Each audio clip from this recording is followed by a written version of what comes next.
آداب۔ فاتحہ۔ اعوذ باللہ من الشیطان الرجیم، بسم اللہ الرحمن الرحیم، الحمد للہ الذی ہدانا لہذا وما كنا لنهتدي لولا ان هدانا الله، لقد جاءت رسل ربنا بالحق، والصلاة والسلام وتحيته والإكرام على سيد أصل ما في الوجود، سر الله في كل موجود، نقطة دائرة الوجود، صاحب لواء الحمد والمقام المحمود، مولانا ومولا الثقلين جد الحسن والحسين أبي القاسم محمد،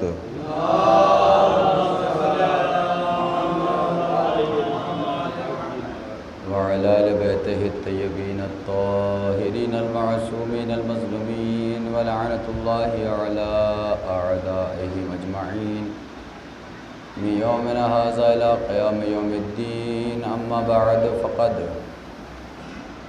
قال المعصوم عليه السلام، بسم الله الرحمن الرحيم، الدعاء صلاح المؤمن. صلوات پڑھیں محمد والا.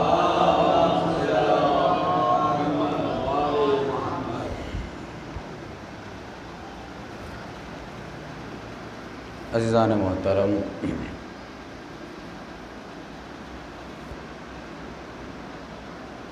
چونکہ مجھے یہ حدیث کس معصوم سے ہے پورا یقین نہیں ہے، اس لیے میں نے معصوم کا لفظ استعمال کیا. غالباً رسول خدا سے یہ حدیث صادر ہوئی ہے کہ دعا مومنین کے لیے اسلحہ ہے. یقیناً دعا کی ایک اہمیت ہے اسلام میں اور مسلمانوں کے درمیان، اس لیے کہ یہ دعا ہی ہے کہ جس کے ذریعے سے انسان اپنی سیفٹی یا اپنا دفاع کے لیے اگر اسلام نے کچھ چیز دی ہے تو وہ ہے دعا. اس لیے کہ ہر جنگجو کے لیے اس کا اسلحہ ہوتا ہے کہ جس کو میدان میں لے کر جاتا ہے اور اس سے پھر اپنی دفاع بھی کرتا ہے اور دشمنوں پر حملہ کرتا ہے، لیکن ان کے اسلحے الگ ہوتے ہیں. وہ اسلحہ ایسا ہوتا ہے کہ جو بظاہر زخم دیتا ہے، لیکن دعا ایک ایسا اسلحہ ہے کہ جس کے ذریعے سے انسان پھر خود جنگ نہیں کرتا، اللہ دشمنوں کو سزا دیتا ہے. اس لیے کہ دعا کے ذریعے سے انسان اپنے آپ کو یہ کہہ دیتا ہے کہ پروردگار اب ہم اس کو سزا نہیں دیں گے، اب تیرے اوپر ہے، ہم نے تجھ سے دعا مانگی ہے، تجھ سے مدد چاہی ہے، لہٰذا اب دشمنوں کو سزا دینا تیرا کام ہے، تیری ذمہ داری ہے. لہٰذا مومنین کے لیے اسلحہ جو ہے وہ دعا ہے. اسی لیے کہا جاتا ہے کہ جب بھی کوئی ایسی پریشانیوں کا سامنا کرنا پڑتا ہے شیعوں کو بالخصوص یا عالم اسلام کو، تو اس کے لیے علماء کرام یہ کہتے ہیں کہ دعائیں کریں جتنا زیادہ ممکن ہو، پروردگار عالم سے لو لگاتے ہوئے دعائیں مانگیں. اور ایسا نہیں ہے، بہت سے لوگ دعا کرتے کرتے اللہ سے نا امید ہو جاتے ہیں، جبکہ وہ کہتا ہے کہ لا تقنطوا من رحمت اللہ، اللہ کی رحمت سے تم مایوس مت ہونا. چونکہ ہم جب دعا مانگتے ہیں تو بظاہر ہمیں وہ چیز ملتی نہیں، اس لیے ہمارے ذہنوں میں یہ بات پیدا ہو جاتی ہے کہ اللہ ہم سے ہماری دعاؤں کو قبول ہی نہیں کرتا. اور کبھی کبھی ہم نے محسوس کیا کہ ایسا ہوتا ہے کہ ایک دعا مانگتے مانگتے نماز کے دوران اتنی زیادہ کثرت سے اتنی دعا مانگتے ہیں کہ وہ دعا زبان پہ رٹ جاتی ہے. پھر انسان کی زبان پہ خود بخود نماز کے بعد وہ دعا آ جاتی ہے۔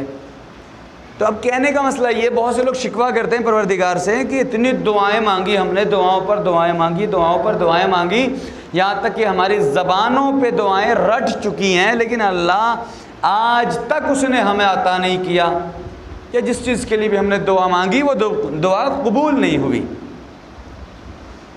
تو اگر اس چیز کو، اس مایوسی کے سبب کو اگر دور کرنا ہے تو میں آپ کو ایک فقرہ دکھاؤں گا۔ بہت سے لوگ ہیں کہ جو اس چیز کی طرف متوجہ ہوتے ہیں لیکن اس لائن کی طرف متوجہ نہیں ہوتے، کتابیں سب پڑھتے ہیں، دعائیں سب پڑھتے ہیں، لیکن وہ لائن کہ جو سرے کتاب لکھی ہوئی ہے، کتاب کے فرسٹ پیج پہ لکھی گئی ہے، اس لائن کو ہم نہیں پڑھتے۔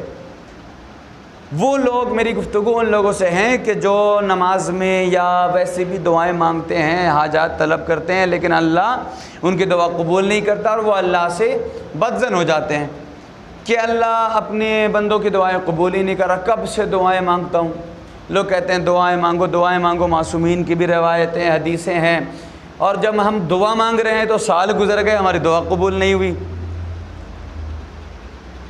تو یاد رکھیں، کبھی بھی اللہ کے فیصلے سے ہمیں ناراض نہیں ہونا چاہیے، اس لیے کہ وہ ہمارے شہرگ حیات سے زیادہ قریب ہے، ہم سے زیادہ بہتر طریقے سے وہ ہمارے مستقبل کو جانتا ہے نا، ہم سے زیادہ بہتر طریقے سے جانتا ہے۔ چلیے میں اس جملے کی طرف بعد میں متوجہ کروں گا، پہلے ایک دو تین باتیں اور عرض کر دوں کہ وہ لوگ کہ جو دعا قبول نہ ہونے کی وجہ سے اللہ سے ناراض ہو جاتے ہیں۔ کچھ لوگ تو ایسے بھی کہ ارے جاؤ بھائی ہماری دعائیں قبول نہیں، اب تو میں نماز بھی نہیں پڑھوں گا۔ ایسا لگتا ہے کہ وہ اب تک نماز جو پڑھ رہے ہیں اللہ پہ احسان کر رہے ہیں۔ ارے کیا فائدہ، نماز پڑھنے سے کوئی فائدہ نہیں ہوتا، روزے رکھنے سے کوئی فائدہ نہیں ہوتا، نیک اعمال تو کر لیا میں نے اب تک، جو مانگ رہا ہوں اب تک اللہ نے دیا نہیں۔ تو یہ خیالات دل میں آ جاتے ہیں، نعوذ باللہ، اللہ کے خلاف یہ باتیں دلوں میں پیدا ہو جاتی ہیں جب ہماری دعائیں، تمنائیں، حاجات قبول نہیں ہوتے۔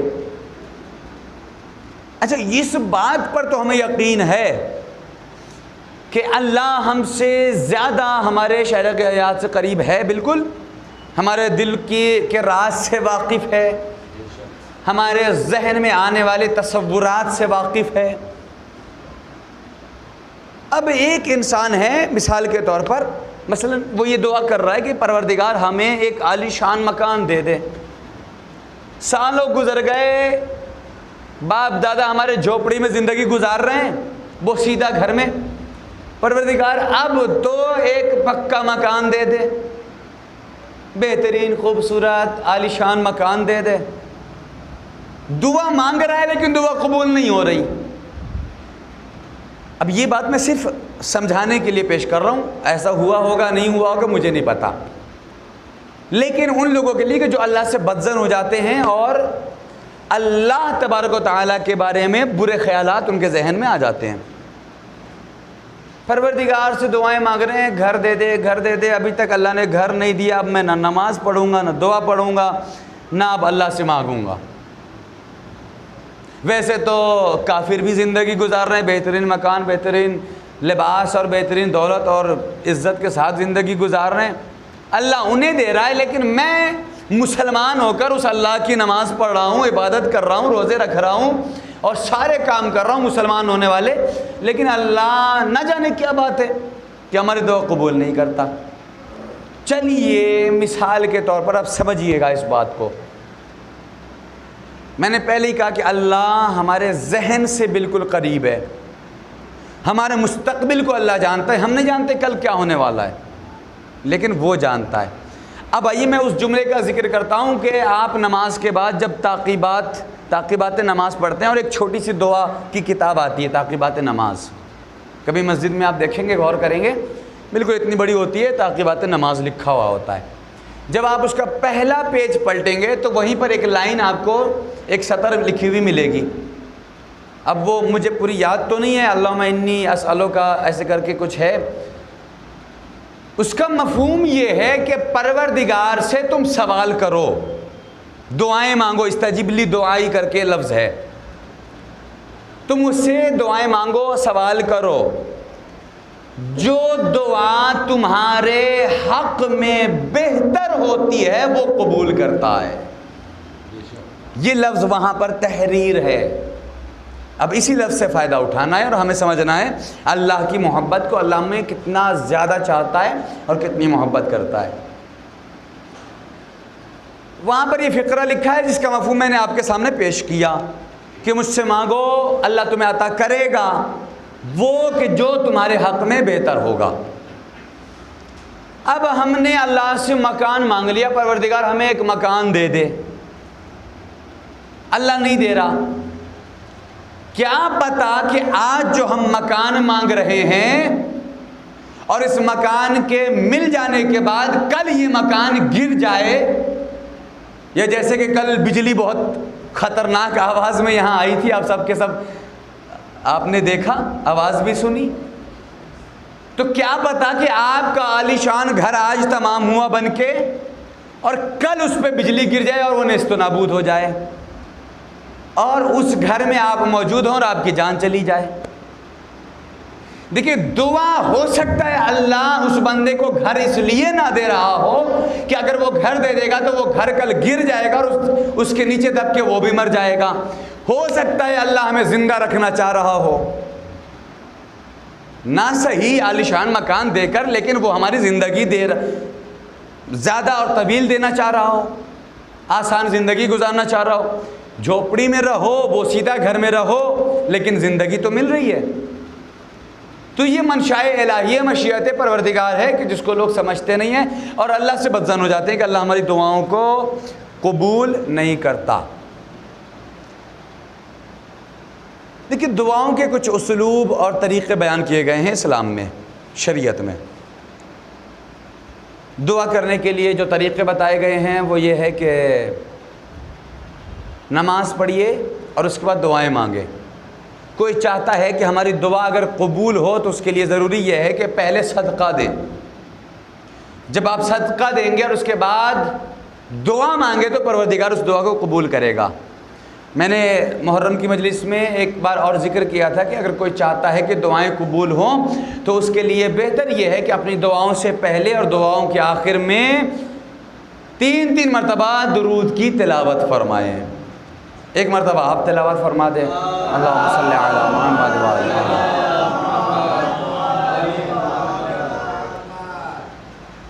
وہ جناب آدم کا واقعہ آپ سب کو معلوم ہے. میں اشارہ کر کے آگے بڑھ جاؤں گا کہ جب جناب آدم کو زمین پر بھیجا گیا اور جناب آدم دعاؤں پر دعائیں مانگ رہے ہیں، حاجات پر حاجات مانگ رہے ہیں، پھر آقا حوا کی وجہ سے گریہ و زاری میں مصروف تھے کہ پروردگار مجھے حوا سے ملا دے. دعاؤں پر دعائیں کر رہے ہیں لیکن اللہ جناب آدم کی دعا قبول ہی نہیں کرتا. جناب آدم نے ہاتھوں کو جوڑ دیا، پروردگار تو نے مجھے اپنا نبی بنا کر بھیجا، اپنا خلیفہ بنا کر بھیجا زمین والوں کے لیے، لیکن پھر بھی ایک نبی تجھ سے دعا مانگ رہا ہے اور تو اپنے نبی کی دعا قبول نہیں کرتا. تو اس وقت پروردگار نے کہا کہ آدم تو دعا تو مانگ رہا ہے لیکن جو دعا کا طریقہ ہے اس دعا کے طریقے کے ذریعے سے دعا نہیں مانگتا. اللہ نے کہا، آدم نے کہہ دیا کہ پروردگار وہ کون سے طریقے ہیں، کیسے دعا مانگنی چاہیے؟ کہا کہ ہمیں ان ناموں کا واسطہ دو جو ہمیں اچھے لگتے ہیں. اسی لیے خیال رکھیے گا جب اللہ نے آدم جیسے نبی کو یہ تعلیم دی کہ جب بھی دعا مانگو، آدم نے سوال کر دیا پروردگار وہ کون سے نام ہیں کہ جن کے سبب سے دعائیں قبول ہوتی ہیں؟ تو اللہ نے کہا تمہیں نہیں معلوم، میں محمود ہوں وہ محمد ہے، میں اعلیٰ ہوں وہ علی ہے، میں فاطر السماوات والارض ہوں وہ بی بی فاطمہ ہے، میں محسن ہوں وہ حسن ہے، میں قدیم الاحسان ہوں وہ حسین ہے. اے آدم، صلوات پڑھیں، بواز بلند صلوات پڑھیں. اے آدم ان ناموں کا واسطہ دو تب جا کے تمہاری دعائیں قبول ہوں گی. میرے سرکار میں ایک جملہ کہنا چاہتا ہوں، جب آدم جیسے نبی کی دعا بغیر ان کے وسیلے کے قبول نہیں ہوئی تو ہم جیسے گناہگاروں کی دعائیں کیسے قبول ہو سکتی ہیں؟ صلوات پڑھیں محمد وآل محمد.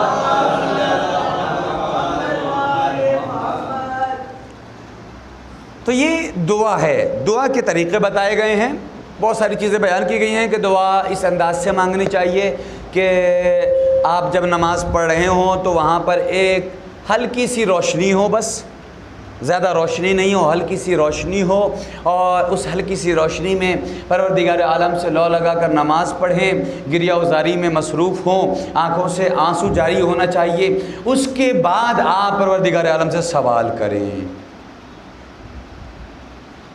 دعائے کمیل کی اگر آپ تلاوت کریں گے اور اس کے فقرے پر غور کریں گے تو مولا کائنات نے کیسے کیسے سوال کیا ہے اور اپنی عاجزی کا اعلان کیا ہے، تب آپ کو معلوم ہوگا کہ دعائیں کیسے مانگی جاتی ہیں۔ یہ مولا کائنات نے دعائے کمیل میں بتایا ہے مانگ کے۔ ایک معصوم، ایک علی جیسے بہادر شجاع جس کے پاس معجزہ یہ تھا کہ اگر وہ چاہ لیں تو مٹی کو سونا بنا دیں، چاندی بنا دیں، اشارہ کر دیں تو دیوار سونے کی ہو جائے، اتنے کمالات پر قدرت رکھنے والا علی دعائے کمیل میں بارگاہ الہی میں ہاتھوں کو جوڑ کے کہہ رہا ہے کہ انا عبدک الضعیف الذلیل الحقیر المسکین المستکین، اے پروردگار ہم ضعیف ہیں، ذلیل ہیں، حقیر ہیں، مسکین ہیں، ہم تجھ سے سوال کرتے ہیں۔ وہ پورے دعائے کمیل کا ایک مرتبہ ترجمہ پڑھنا چاہیے، تب آپ کو معلوم ہوگا اسلوب دعا کیا ہے، دعائیں ہمیں کیسے مانگنی ہے پروردگار سے۔ بہت سے لوگ ہوتے ہیں کہ نماز ختم نہیں ہوئی، تسبیح ہے جناب فاطمہ زہرا سلام اللہ علیہا کی تلاوت کی اور اس کے بعد تسبیح کے فوراً بعد ایک مرتبہ ہاتھ اٹھائے جلدی سے، پروردگار ہمیں گاڑی دے دے، گھر دے دے، وغیرہ دے دے، وغیرہ دے دے، اس کے بعد سجدے میں گئے اور اٹھ کے چلے گئے۔ ایسا لگتا ہے کہ اللہ نے کہہ دیا کہ تم جو مانگ لو گے ہم دے دیں گے۔ نہیں، اللہ سے اس انداز سے نہیں مانگے کہ ایسا لگتا ہے کہ قرض ہے اللہ کے اوپر، ہم نے اللہ کو قرض دے دیا ہے، کہ ہم نے اللہ کو گاڑی دے دی ہے، گھر دے دیا ہے، اب جب ہم مانگ رہے ہیں تو اللہ ہمیں دے دے گا۔ نہیں، دعا کا مطلب یہ ہے کہ ہم اللہ سے بھیک مانگ رہے ہیں، اپنے آپ کو حقیر سمجھ کے مانگ رہے ہیں، اپنے آپ کو پسترین سمجھ کے بارگاہ الہی میں ہاتھوں کو بلند کریں، انشاءاللہ تعالی ہماری دعائیں قبول ہوں گی۔ اور بہت سے لوگ اس مزاج کے ہوتے ہیں کہ جب پروردگار ان کی دعاؤں کے بعد بڑی محنتوں سے ہر نماز کے بعد دعائیں مانگتے ہیں، چلیے اللہ نے قبول کر لی، عطا کر دیا۔ اب ایسا ہوتا ہے کچھ لوگ اس مزاج کے ہوتے ہیں کہ جب اللہ عطا کر دیتا ہے تو پھر اب اللہ کو فراموش کر دیتا ہے، بھول جاتا ہے کس نے دیا، ہمیں کس کے پاس واپس جانا ہے۔ وہ تو کہتا ہے کہ ہم نے تمہیں اسی مٹی سے پیدا کیا اور واپس اسی میں ملا دیں گے۔ تو یہ تو قرآن کی آیت بھی ہے، اِنَّا لِلَّهِ وَإِنَّا إِلَيْهِ راجعون، ہر ایک کی زبان پر اس کا مطلب کیا ہے؟ اِنَّا لِلَّهِ وَإِنَّا إِلَيْهِ راجعون، بے شک اللہ کے لیے، اِنَّا لِلَّهِ وَإِنَّا إِلَيْهِ راجعون، ہم سب اللہ کے لیے ہیں اور اسی کی طرف پلٹ کے بھی جانا ہے، وہی پلٹ کے جانا ہے جہاں سے آئے ہیں۔ تو عزیزان محترم، مولا کائنات کا ایک جملہ ہے نہج البلاغہ کا، مولا فرماتے ہیں کہ اگر کچھ نیکی کے لیے دعا کرو تو یہ سمجھ کے کرو کہ یہ اس دنیا میں ہمیں ہمیشہ کے لیے رہنا ہے۔ اگر کوئی چیز، کوئی برا کام انجام دو تو یہ سمجھ کے کرو کہ ہمیں اس دنیا میں نہیں رہنا ہے، اس دنیا سے چلے جانا ہے۔ یوں تو امام یہ نہیں کہیں گے کہ آپ برے کام کو کرو، لیکن یہ بتایا ہے کہ ایک سوچ ہونی چاہیے دنیا کو کس انداز سے ہمیں لے کے چلنا ہے۔ اس دنیا کا مطلب آپ جانتے ہیں، دنیا آپ کہتے ہیں نا، لفظ دنیا پر اگر ہم بات کریں، صرف لفظ دنیا پر ہم گفتگو کریں، دنیا کا مطلب کیا ہے؟ آج ساری پوری دنیا کے لوگ، انسان، ہر ایک کی زندگی اگر چل رہی ہے تو اس دنیا کو بنانے کے لیے۔ ہم اگر پڑھائی بھی کر رہے ہیں تو ہمارا مقصد ہوتا ہے کہ کچھ پیسے اس کے ذریعے سے کما لیں گے، جاب لگ جائے گی، اچھی جگہ ہماری نوکری لگ جائے گی، پڑھائی کریں گے، اچھے جاب میں پہنچ جائیں گے، اچھی جگہ پہنچ جائیں گے، پیسے مل جائیں گے، پھر اس کے بعد آرام کی زندگی کٹ جائے گی۔ یہ دنیا ہی تو ہے۔ پیسے کمائیں گے تاکہ 4 ویلر خرید لیں، یہ دنیا ہی تو ہے۔ پیسے کما لیں تاکہ زمین و جائیداد اکٹھا کر لیں۔ تو یہ ساری کی ساری محنتیں، ساری کی ساری کاوشیں، کوششیں سب کے سب دنیا کے لیے ہو رہی ہے، لیکن انسان ذرا غور تو کرے کہ جس دنیا پر ہم غور کر رہے ہیں، جس دنیا کے لیے ہم پوری محنت کر رہے ہیں، یہ دنیا کا مطلب کیا ہے؟ دنیا بنا ہے ادنا سے، اور ادنا کہتے ہیں پسترین چیز کو۔ اللہ اکبر! جس پسترین دنیا کے لیے ہم پوری زندگی لگا دیتے ہیں اور آخرت کے لیے کچھ نہیں کرتے، تو اگر ہم صرف دنیا، لفظ دنیا پر بھی غور کر لیں گے تو ہمیں معلوم ہو جائے گا دنیا عربی لفظ ہے اور یہ بنا ہے ادنا سے، یعنی پسترین چیز۔ شاید یہی وجہ تھی کہ مولائے کائنات کے لیے یہ روایت موجود ہے کہ مولائے کائنات نے دنیا کو 3 مرتبہ طلاق دی۔ اس کا مطلب یہ ہے کہ امام کے پاس جو حکومتیں آئیں، جو بھی دولت یا جو بھی چیزیں آئیں، سب کو امام نے ٹھکرا دی کہ یہ دنیا ہمیشہ کے لیے نہیں ہے، ہمیشہ باقی رہنے کے لیے دنیا نہیں ہے۔ دعائیں مانگو تو ایسی مانگو کہ جو ہمارے کام آئے۔ دیکھیں یاد رکھیے گا، آج تک ہم نے بچپن سے بھی یہ سنا ہے کہ دن بھر میں 24 گھنٹے میں ایک موقع آتا ہے کہ جو موقع دعا کی قبولیت کا ہوتا ہے۔ ایسا نہ ہو کہ انسان زبان پر ہمارے کچھ ایسی چیز ہو کہ پروردگار ہمیں فلاں چیز دے دے، گاڑی دے دے، گھوڑا دے دے، گھر دے دے، وغیرہ وغیرہ دے دے۔ اسی لیے کہا جاتا ہے کہ کبھی بھی غلط دعا زبان پر نہیں آنی چاہیے، کیا جانے وہ لمحہ کون سا ہو جو قبولیت کا ہے۔ یہ مسلم ہے، یہ حقیقت ہے شریعت میں بھی کہ ایک لحظہ، ایک لمحہ آتا ہے کہ جب دعا قبول ہوتی ہے، ٹھیک ہے؟ تو کوشش یہ ہونی چاہیے کہ زبان پر کبھی بھی کسی کے لیے غلط دعا نہیں ہونی چاہیے، جس کو ہم بد دعا کہتے ہیں۔ اور جب بھی دعا ہونی چاہیے تو ایسی چیز مانگے کہ جس سے بہت زیادہ فائدہ ہو، اور وہ مانگنے والی چیز ایسی ہو کہ جس سے دنیا میں بھی فائدہ ہو اور آخرت میں بھی فائدہ ہونی چاہیے۔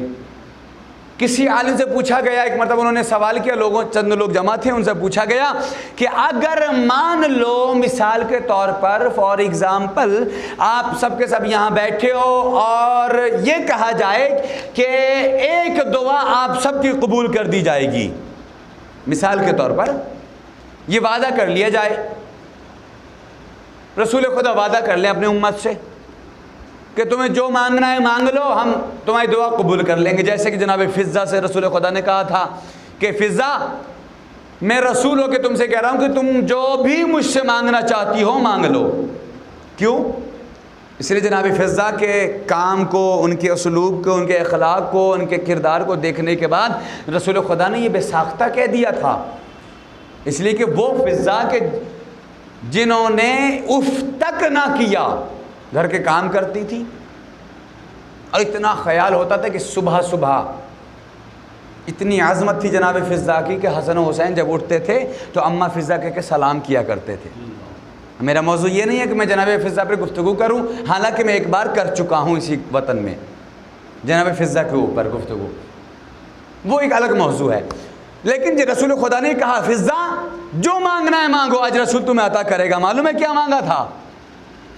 یہ فکر ہونی چاہیے مانگنے والے کی کہ وہ مانگتا کیا ہے۔ دینے والے کا ہاتھ بہت بڑا ہے، اس کی رحمت کم نہیں ہے، ہم جو مانگیں گے وہ عطا کرے گا، لیکن مانگنے والے کو اتنا سلیقہ پتہ ہونا چاہیے کہ ہمیں مانگنا کیا ہے۔ قسم خدا کی یہ معرفت تھی جناب فضہ کی کہ جناب فضہ کو جب یہ مل گیا، یہ اجازت اور یہ آفر مل گیا کہ آپ کو جو مانگنا ہے مانگ لیجئے، آج رسول وعدہ کر رہا ہے، ایک رسول کہہ رہا ہے عزیزوں، جناب فضہ کے لیے تو اب کوئی شک کی بات تو نہیں ہے۔ ایک معصوم نے کہا کہ فضہ جو مانگنا ہے مانگ لو، چاہتی تو دولت مانگ لیتی، تخت و تاج مانگ لیتی، لیکن وہ فضہ کیا تخت و تاج مانگتی جو ٹھوکر مار کے آئی تھی غلامی کرنے۔ ان کی نگاہ میں دولت اور شہرت اور تخت و تاج کی کوئی وقت نہیں تھی۔ اس بی بی نے بس ایک جملہ کہا کہ یا رسول اللہ، اس دعا کے نتیجے میں مجھے آپ سے کچھ نہیں چاہیے، بس اتنا چاہیے کہ جب تک فضہ کی حیات رہے حسن و حسین کی خدمت کرتی رہے۔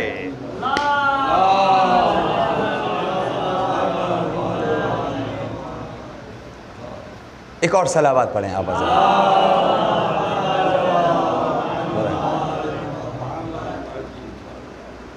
تو عزیزو یہ معرفت ہے. دعا مانگنا کیسے ہے یہ پتہ ہونا چاہیے. ہمیں کیا دعا مانگنی ہے؟ میں نے ابھی تک جتنی بھی مجلسیں پڑھی عشرہ محرم میں، دعا کے اوپر ہم نے ابھی تک کوئی مجلس نہیں پڑھی تھی، اور یہ موضوع اتفاقاً آج ہی میرے ذہن میں آیا تھا. تو عزیزان محترم، دعا، اب بہت سے لوگ ہیں، میں نے اسی لیے یہ بات، چونکہ بات سے بات آ جاتی اس لیے میں جناب فضہ تک آ گیا تھا. تو میں یہ عرض کر رہا تھا کہ دن میں ایک مرتبہ وہ لحظہ، وہ موقع آتا ہے کہ جب اللہ دعا قبول کرتا ہے. اب ہمیں یہ سمجھنا ہے کہ ہمیں مانگنا کیا ہے.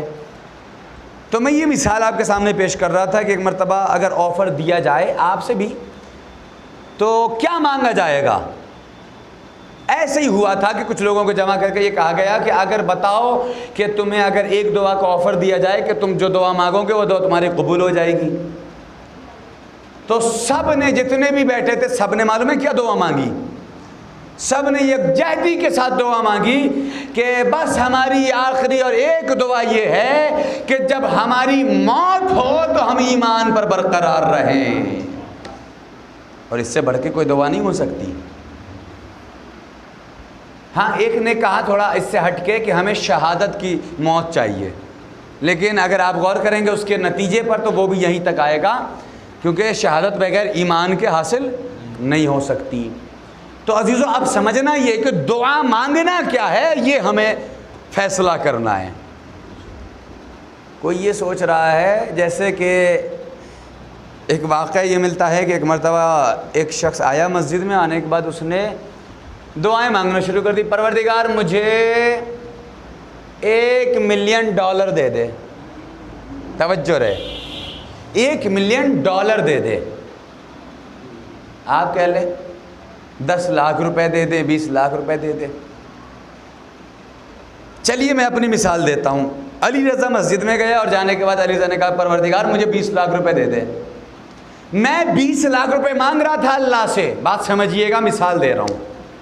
میں 20 لاکھ اللہ سے مانگ رہا تھا.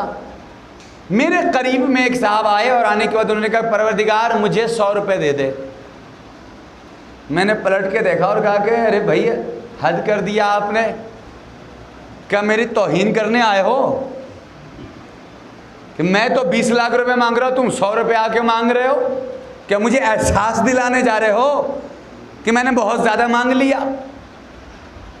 تمہیں 100 روپے چاہیے نا، کیا کرو گے؟ اس نے کہا کچھ نہیں، بس کھانا کھاؤں گا، کھانا کھانے کے لیے 100 روپے چاہیے.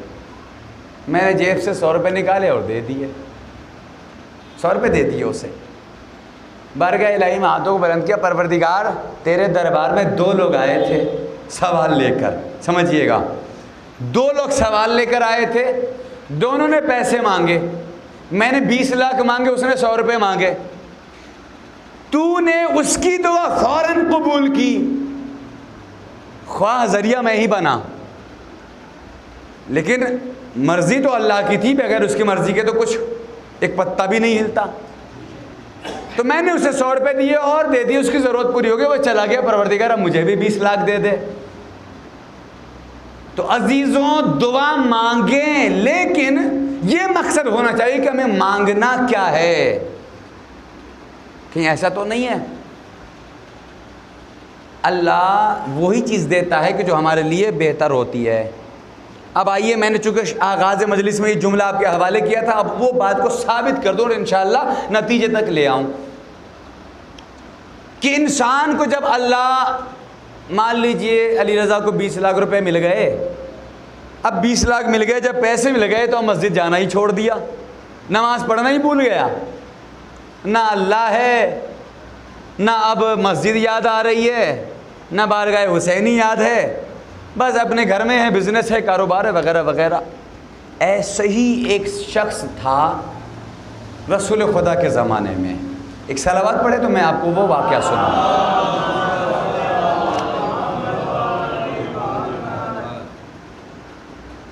وہ شخص آیا اور آنے کے بعد غالباً اس کا نام ثعلبیہ تھا، ثعلبہ یا ثعلبیہ، اس کا نام تھا.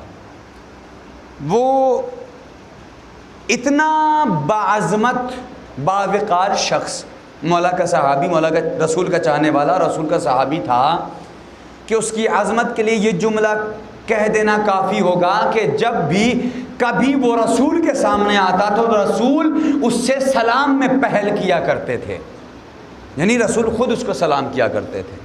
یہ اس کی عظمت تھی. اب دیکھیے گا کیسے زمانہ پلٹتا ہے، زمانہ بدلتا ہے. رسول کی خدمت میں حاضر ہوا. رسول خدا بھی بڑے محبت سے اس سے پیش آتے تھے. تو رسول سے اس نے کہا کہ یا رسول اللہ، ہم چاہتے ہیں کہ کچھ کاروبار کریں، کچھ کمانے کے لیے کچھ ذریعہ اکٹھا کیا جائے، اور غربت ہے، لہٰذا آپ کچھ ایسی مدد فرمائیں کہ جس سے ہم اپنے کاروبار کا آغاز کریں. توجہ رہے، رسول اسلام نے 2 درہم اس کے حوالے کیے. ٹھیک ہے، 2 درہم اس کے حوالے کیے.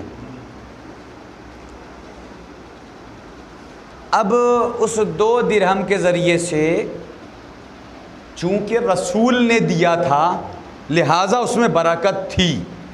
ٹھیک ہے، وہ شخص اس نے پیسے لیے اور لے جانے کے بعد گیا اور اس سے محنت کرتے ہوئے ایک بکری خریدی. اب جو بھی قیمت رہی ہو، جس طریقے سے بھی اس نے خریدا ہو، لیکن اس پیسے کو ملا کے اس نے ایک بکری خریدی. اب دیکھیے، بکری کا کاروبار بھی بڑا خوبصورت کاروبار ہوتا ہے، لیکن ہر چیز کا مقصد پروردگار عالم تک ہونا چاہیے.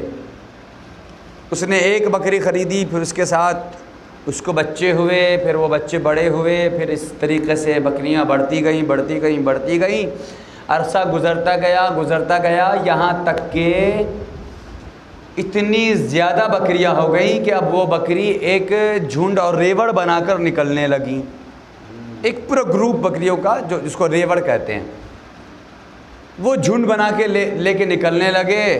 اور کھیتوں میں چونکہ فری کا کھانا ہوتا ہے بکریوں کا، گھاس پھوس یہ سب کھاتی ہیں، تو زیادہ مشقت بھی نہیں تھی انہیں. کاروبار بڑھتا گیا یہاں تک کہ انہوں نے اپنے کھیت اور کچھ ایسے زمینیں بھی اگا لی کہ جس میں بکریوں کے لیے اسپیشل طریقے سے کھانے وغیرہ لگانے لگا، اور بہت بڑا اس نے فارم بھی کھول دیا. یہاں تک کہ اب وہ اتنا زیادہ پیسے والا ہو گیا کہ پوری طریقے سے اب اس کا ذہن اس بزنس کی طرف آ گیا. توجہ ہے نا، اس بزنس کی طرف، کاروبار کی طرف. بکری کا کاروبار ہو رہا ہے، پوری طریقے سے محنت کرنے لگا، اپنا پورا کا پورا وقت اس بکری کے کاروبار پہ صرف کر دیا. یہ وہی ثعلبہ ہے، وہی صحابی نبی ہے کہ جو اپنا زیادہ وقت مسجد میں دیتا تھا رسول خدا کے ساتھ. دھیرے دھیرے اس کا وقت مسجد میں کم ہونے لگا، یہاں تک کہ اس کی نمازیں قضا ہونے لگی. سب سے پہلے اس نے نماز جماعت کو چھوڑا، پھر اس کے بعد نمازیں قضا ہونے لگی، پھر اس نے نماز جمعہ کو ترک کیا. اچھا دیکھیے، ائمہ اور رسول کے زمانے میں جمعہ واجب ہوتا ہے. ٹھیک ہے، اس زمانے میں جمعہ واجب تھا. تو چونکہ اس نے جمعے کو بھی ترک کیا، رسول نے اپنے ایک صحابی کو بولا کہ جا کے ثعلبہ سے کہہ دو کہ نماز نہ چھوڑا کرے، نماز پڑھے. ایسا نہ ہو کہ نماز ترک کر دے کاروبار کے چکر میں. توجہ رہے، ایک بہترین اور خوبصورت میسج آپ کے حوالے کر رہا ہوں ذان محترم. تو رسول نے ہدایت دی، کوشش کی. ایسا نہیں ہے کہ اللہ اور رسول کوشش نہیں کرتا. اگر کوئی گمراہ ہونے والا ہوتا ہے تو اللہ اس کو کوشش کرتا ہے کہ وہ گمراہ نہ ہو، میرا بندہ ہے، میرا بندہ بن کے رہے. رسول نے 2-3 مرتبہ تبلیغ کرنے کی کوشش کی، اس کو بلایا، لیکن وہ جناب بزنس ذہن میں اتنا فکر میں اس کے کاروبار سمایا ہوا تھا کہ نہ نماز، نہ روزہ، نہ خمس، نہ زکوٰۃ. اچھا، جب بہت بکریاں کافی تعداد میں ہو گئی اس کے یہاں، تو اب اس نے، چونکہ بکریاں جب زیادہ، ایک اس کی حد بتائی گئی ہے کتابوں میں، اس کا نصاب بیان کیا گیا ہے چونکہ بکریاں فری کا کھانا کھاتی ہیں، لہٰذا ایک حد پر پہنچنے کے بعد ان بکریوں کے اوپر زکوٰۃ واجب ہوا۔ اب جب زکوٰۃ واجب ہوا تو رسول نے پھر کہلوایا کہ ثعلبہ سے کہہ دو کہ زکوٰۃ نکال دے۔ ثعلبہ کہتا ہے میری بکریاں ہیں، میں نے محنت کی ہے، میں نے اتنے محنت کر کے اتنا بڑا کاروبار بنایا ہے، اور میں رسول کے لیے، اور رسول نہیں، اس نے لفظ محمد صلی اللہ علیہ وسلم استعمال کیا۔ اب رسول کا نام لے کے کہتا ہے کہ میں ان کو کیوں دوں، جبکہ رسول اپنے لیے نہیں مانگ رہے تھے۔ یہ زکوٰۃ، یہ حق غریب مسکین اور یتیموں اور حقدار کے لیے ہے، رسول نے اپنے لیے نہیں مانگا۔ اس نے کہا میں ان کو کیسے دے دوں؟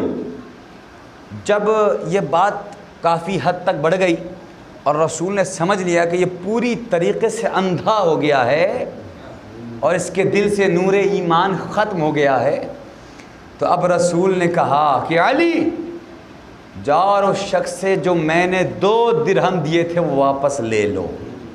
اللہ اکبر۔ ملائکہ کائنات گئے اور جانے کے بعد اس سے وہ درہم لے لیا۔ وہ درہم لینا تھا کہ واقعہ یہ لکھا ہے کہ جیسے جیسے دن گزرتا گیا اس کی بکریاں مرنے لگیں۔ یاد رکھیں میں نے ایک جملہ پڑھا تھا کہ کسی انسان کو اپنے حالات پر، اپنے وقت پر، اپنے زمانے پر غرور نہیں کرنا چاہیے، اس لیے کہ جس درخت سے 1000 ماچس کی تیلیاں بن سکتی ہیں، انہی 1000 درختوں کو ایک ماچس کی تیلی بھی آگ لگا سکتی ہے۔ تو کوئی بھی اپنے وقت پر غرور نہ کرے۔ رسول کا درہم لینا تھا کہ اس کا پورا کاروبار ٹھپ ہو گیا، برباد ہو گئی، ساری بکریاں مر گئیں۔ اب وہی وقت یاد آیا کہ جیسے پہلے وہ مسجد میں جا کے بیٹھا کرتا تھا، اب وہی ایک منظر آیا کہ رسول کے پاس آیا، مسجد نبوی کے پاس باہر کھڑا ہو کے جیسے ہی رسول کا گزر ہوا اس نے سلام کیا، السلام علیکم یا رسول اللہ۔ رسول نے اس شخص کے سلام کا جواب بھی نہیں دیا اور وہاں سے چلے گئے۔ اس نے اصرار کیا یا رسول اللہ اب تو آپ ہمارے سلام کا جواب نہیں دیتے۔ رسول نے کہا سلام کا جواب دینا اس کے لیے واجب ہے کہ جو مسلمان ہو، تیرے دل سے ایمان نکل گیا لہذا اب تو مسلمان نہیں رہا۔ ایک صلوات پڑھیں۔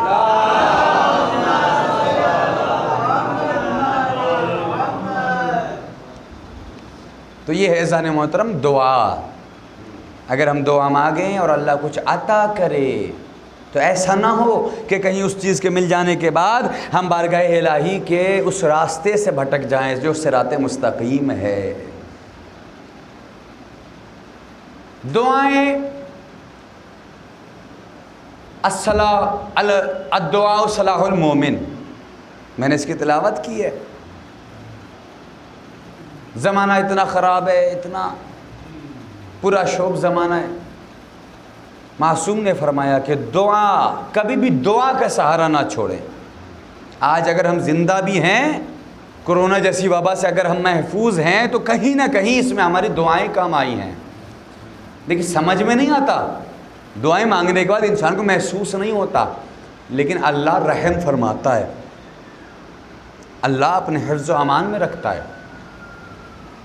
لیکن انسان آج اگر دولت مانگتا ہے اللہ دے دیتا ہے، شہرت مانگتا ہے اللہ دے دیتا ہے، لیکن ملنے کے بعد حقوق العباد بھول جاتا ہے، لوگوں کی ذمہ داریاں کیا ہیں وہ بھول جاتا ہے۔ حد ہو گئی کہ اللہ اور اس کے رسول کو فراموش کر دیتا ہے۔ ایک فطرت ہے ہمارے یہاں، آخری بات، میں اپنی تقریر کی آخری منزل پر ہوں، یہ ہماری فطرت بن گئی ہے کہ انسان اگر یہ دیکھ لیتا ہے کہ فلاں شخص اتنے پیسے لے کر آ گیا اور اس نے عالی شان مکان بنا لیا، تو اب لوگوں کے ذہنوں میں یہ بات آ جاتی ہے کہ اگر علی رضا نے بہترین گھر بنا لیا ہے تو علی رضا نے کیسے مکان بنا لیا؟ مولانا ہے لگتا ہے کہیں سے پیسے لے کر آ گیا ہے، کہیں سے خمس و زکوٰۃ غریبوں کا حق مار کے لے کر آ گیا ہے۔ جبکہ اگر میں مثال کے طور پر کر رہا ہوں، ایسا ہوا نہیں ہے، ممبر سے کہہ رہا ہوں، لیکن مثال کے طور پر اگر علی رضا کسی حقدار کا خمس و زکوٰۃ کا پیسہ مار کے لے بھی آئے تو اگر آپ کے پاس دلیل نہیں ہے تو آپ کو حق نہیں ہے کہ آپ یہ کہتے پھریں کہ علی رضا نے پیسے مار لیے. کسی کو یہ حق نہیں ملا کہ علی رضا کے بارے میں یہ سوچے کہ مولوی بن گیا ہے لہٰذا اب تو اس نے یہ کام بھی شروع کر دیے. اسلام سوء ظن کا حکم نہیں دیتا، حسن ظن کا حکم دیتا ہے. دوسرے کے بارے میں اچھا سوچے. یہاں تک کہ یہ کہا گیا ہے کہ اگر کوئی بندہ شراب کی دکان سے بھی نکل رہا ہو تو اس کے بارے میں بغیر دیکھے یہ نہیں سمجھنا چاہیے کہ اگر شراب کی دکان سے نکلا ہے تو شراب پی کر ہی نکلا ہوگا. ہو سکتا ہے کہ وہ شراب کی دکان میں کسی شرابی کو روکنے کے لیے گیا ہو. تو اسلام تو ہمیں یہ میسج دیتا ہے، اسلام تو ہمیں یہ پیغام دیتا ہے. فطرت ہے ہماری. کوئی ترقی کر رہا ہوتا ہے، میں اپنے لیے نہیں کہہ رہا ہوں، اگر کوئی بھی ترقی کر رہا ہوتا ہے تو اس کے بارے میں باتیں آنے لگتی ہیں معاشرے میں. ارے بھائی وہ وہاں پہنچ گیا، وہ ایسے کیسے اتنے بڑے مقام پر آ گیا اور اتنے پیسے کیسے کما لیے. یاد رکھیں، دو مثال دے رہا ہوں اور بہت بڑی مثال ہے اور یہی اس تقریر کا آخری میسج ہوگا. ہم انسانوں کے لیے اگر غور کریں تو جانوروں کی حیات بھی ہمارے لیے میسج ہے. یہ پڑھے لکھے حضرات بیٹھے ہیں، آپ سب بھی جانتے ہیں ماشاءاللہ، اور ڈاکٹر صاحب بھی ہیں لہٰذا یہ دنیاوی علوم سے بھی واقف ہیں، ہماری بات کی تصدیق فرمائیں گے. جانوروں کی زندگی میں بھی اللہ نے پیغام رکھا ہے ہمارے لیے. ملاحظہ فرمائیں، آخری بات ہے، باتیں بہت ساری ہیں اس لیے میں بس سب کو مختصر کر کے نتیجے تک آ جاؤں گا. جانوروں کی زندگی میں بھی اگر ہم غور کریں تو ہمارے لیے، انسانوں کے لیے پیغام ہے. کیا پیغام ہے؟ انسان اتنا گر چکا ہے انسانیت سے کہ اس سے یہ بھی برداشت نہیں کہ اگر اس کا کوئی بھائی ترقی کر رہا ہے تو اس کی زبان پر اچھی باتیں نہیں خراب باتیں آتی ہیں، کیونکہ یہ فطرت ہے. انسان ہمیشہ نگیٹو تھنک یوز کرتا ہے، پہلے برے خیالات لاتا ہے، اس کے بعد اچھی بات سوچتا ہے. لیکن کہا یہ جاتا ہے، کسی بڑے نے، کسی بزرگ نے کہا ہوگا، میں ان کا جملہ کوٹ کر رہا ہوں، یہ میرا جملہ نہیں ہے، کہ انسانوں کو چاہیے کہ اپنی زندگی کو، اپنے آپ کو چوٹیوں کی طرح بنائے، کیکڑوں کی طرح نہیں. اگر اب میں اس دو لفظ چوٹیوں کی طرح اور کیکڑوں کی طرح کی وضاحت کروں گا تو آپ کو معلوم ہوگا کہ ان جانوروں کے اندر کتنی زیادہ اللہ نے کیا کیا پیغام چھپا کے رکھے ہم انسانوں کے لیے، جو کہ عقل انسانوں کے پاس ہے، جانوروں کے پاس تو ہے نہیں. ہمیں سمجھنا ہے کہ اس جانور کی زندگی میں کیا ہمارے لیے ہے. میں نے کہا کہ ہمیں چاہیے کہ چوٹیوں کی طرح زندگی گزاریں. کیسے؟ آپ سب نے دیکھا ہوگا، تصدیق فرمائیں گے، بزرگان تشریف فرمائیں. کبھی آپ نے غور کیا کہ چونٹیاں جب بھی چلتی ہیں تو ایک قطار بنا کے چلتی ہیں، ہے نا؟ ابھی بات سمجھ میں آئے گی. چونٹیاں ہمیشہ قطار بنا کے چلتی ہیں اور ایک کے پیچھے ایک چلتی ہیں. کبھی آپ نے غور کیا ہوگا، ایسا ہوا ہوگا کہ جب ایک چونٹی کسی بھی چیز سے کچھ اس کے پیر ٹوٹ جائیں یا مجبور ہو جائے، اب چل نہیں پاتی ہے، تو دوسری چونٹیاں اس کو پکڑ کے یا کھینچ کے لے جاتی ہیں. کبھی آپ نے دیکھا ہے؟ دوسری چونٹیاں اسے لے جاتی ہیں. اور ایسا بھی نہیں ہوتا، چونٹیوں کے اندر جو ڈسپلین ہے، جو اخلاق ہے، وہ یہ ہے کہ وہ ہمیشہ قطار بنا کے چلتے ہیں. ایسا نہیں ہوتا کہ ایک دوسرے کو روند کے نکل جائیں انسانوں کی طرح، ہم سے آگے نہ ہو جائے، ہم سے آگے نہ ہو جائے.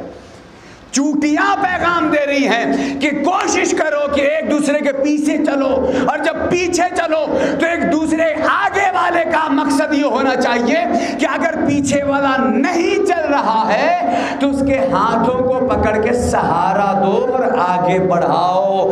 ایسا نہ ہو کہ کیکڑوں کی طرح اگر اس کسی برتن میں کیکڑوں کو جمع کر دیا جائے اور کیکڑے وہاں پر اگر نکلنا چاہیں تو دوسرے کیکڑے اس کے ٹانگوں کو پکڑ کے لٹک جاتے ہیں. آپ نے سمجھا میں یہ مثال کیوں بیان کر رہا ہوں؟ ایسا نہ ہو کہ کیکڑوں کی طرح بن کے ہم ایک دوسرے کی ٹانگیں کھینچتے رہیں اور جو بیچارہ اوپر آخر تک پہنچ گیا ہے وہ بھی نیچے گر جائے. ایسا ہوتا ہے کیکڑوں کے درمیان. تو یہ عزیزوں ہم انسانوں کے لیے میسج ہے، پیغام ہے. لہٰذا آئیے میں اپنی بات کو مختصر کرتا ہوں. چونکہ جب میں اس ممبر پہ بیٹھنے سے پہلے میں سوچ رہا تھا کہ میں کیا پڑھوں کیا نہ پڑھوں، لیکن یہ ممبر کی عطا ہوتی ہے کہ جب میں نے موضوع کا آغاز کیا دعا کے اوپر تو اس طریقے سے باتیں آتی گئیں اور پروردگار عالم نے رحم فرمایا کہ چند باتیں میں نے آپ کے حوالے پیش خدمت کی. لہٰذا کسی اور مجلس میں کبھی عرض کروں گا، چونکہ ہاں جو پوائنٹ میں سوچ کر آیا تھا وہ بیان کرنا رہ گیا، لیکن آج نہیں بیان کروں گا، کسی اور دن. کہ مولا کائنات کی دعا کسی اور دن میں پیش کروں گا، کیونکہ میں نے 8 محرم کو جو مجلس پڑھی تھی، 8 یا 9 کو غالباً، اس میں جناب عباس کے حوالے سے جو فضائل پڑھے تھے اس میں ثانی حیدر کرار تو میں نے ثابت کیا تھا، لیکن تمنائے علی واضح کرنا رہ گیا تھا. اس کو انشاءاللہ میں کبھی اور واضح کروں گا. مولا کائنات کی دعا. تو عزیزوں آئیے ہمیں دعا کرنی چاہیے کہ پروردگار آخری وقت تک ہمارا ایمان برقرار رکھے. یہی وجہ تھی کہ ایسے ایمان والے کربلا میں موجود تھے کہ آخری وقت تھا، زندگی کا آخری لمحات بھی تھے، لیکن ایسے آخری لمحات میں کربلا والوں نے دولت کی طرف، شہرت کی طرف، ملکیت کی طرف ان کا ذہن نہیں گیا. بس مقصد میں محبت حسین اور خوشنودی پروردگار. یہی وجہ تھی کہ امام حسین نے اپنے صحابیوں پر فخر کیا کہ جیسے صحابی مجھے ملے نہ میرے بابا کو ملے نہ میرے نانا کو ملے. ہاں آزاداران مظلوم کربلا آج 13 محرم ہو گئی. اہل حرم کو قیدی بنا کر کربلا سے کوفہ کا سفر جاری ہوا اور یہ سفر تمام نہ ہوا. سفر چلتا رہا، کبھی کوفہ، کبھی شام، کبھی دربار تو کبھی بازار. وہ بیبیاں کہ جن کے بال سورج نے نہیں دیکھے تھے، وہ واقعہ آپ نے سنا ہے نا کہ رسول خدا کی ایک زانو پر جناب شہزادی زینب بیٹھی تھی اور ہوا چلی اور ہلکا سا کپڑا سر سے ہٹ گیا. ایک عجیب ماحول، ایک عجیب سما ہو گیا تھا، لیکن رسول کے ذہن میں وہ منظر تھا جو شام و کوفہ کے دربار میں اور بازار میں ہونا تھا. رسول جانتے تھے. رسول گریہ کرنے لگے. عزیزوں قیامت ہو گئی آل رسول پر.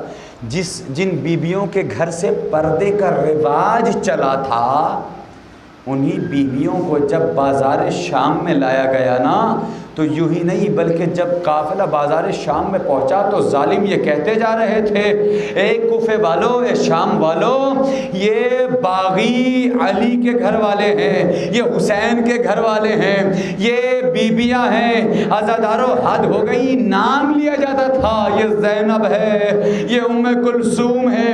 یہی وجہ تھی کہ جب عابد بیمار کوفے کے دربار میں وارد ہوئے تو دربان نے کہا کہ اے سجاد، آج سے کچھ عرصے پہلے ایک جوان اسی دربار میں آیا تھا جس کی نظریں اٹھی ہوئی تھی، ہاتھوں میں زنجیر تھی، ہاتھوں میں بیڑیاں تھی، پیروں میں بیڑیاں تھی، لیکن اس شخص کا، اس بہادر کی آنکھیں اٹھی ہوئی تھی، سینہ تنا ہوا تھا. وہ مسلم بن عقیل تھے. لیکن اے سجاد، آپ کی نظریں کیوں جھکی ہوئی ہیں؟ آپ کا سینہ کیوں جھکا ہوا ہے؟ آپ کا سر کیوں جھکا ہوا ہے؟ ایک مرتبہ سید سجاد نے کہا، اے دربان، وہ مسلم تھے، مسلم کے ساتھ میری مائیں بہنیں بے پردہ نہیں تھی. ہائے رے سجاد کی غیرت، سجاد کیسے برداشت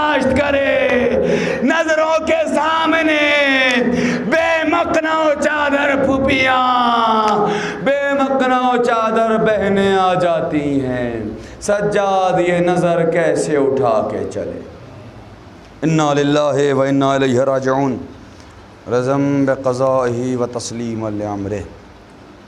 گزارش ہے آپ سے کہ ایک مرتبہ سورہ الحمد، 3 مرتبہ سورہ توحید کی تلاوت فرما کر سید منظور حسین ابن سید فدا حسین مرحوم، اکبری خاتون بنت سید وارث علی مرحوم کی روح کو ارسال فرما دیں۔ بسم اللہ الرحمن الرحیم، الحمدللہ رب العالمین الرحمن الرحیم، صراط المستقیم صراط